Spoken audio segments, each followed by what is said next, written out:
Well, hello, hello. This is Rosa, RCG Creations. I'm bringing to you a quick little short.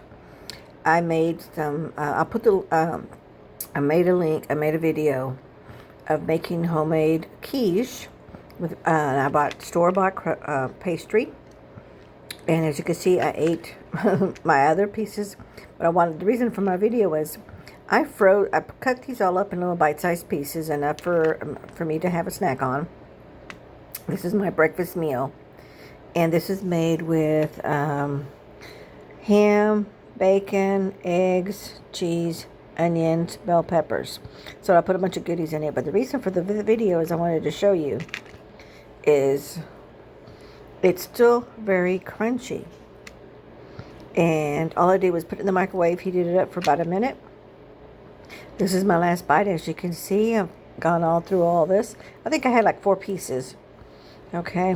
But that was just enough for my meal. But the whole point of this is when you're making these meals and you're doing it ahead of time, because a lot of us are busy, and you don't have a lot of time for breakfast, especially.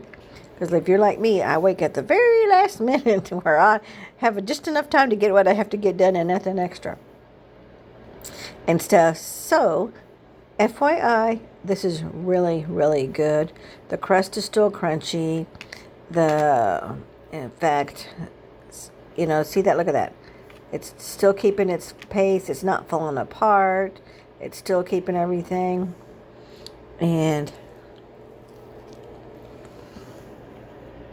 I just took a big bite. No, it's not crispy, but then I remember I heated it in the microwave.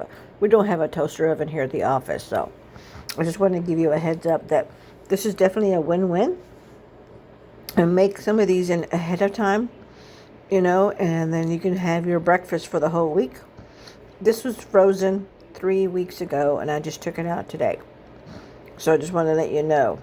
FYI, have a good one. We'll catch you in the next video. Take care. Bye-bye.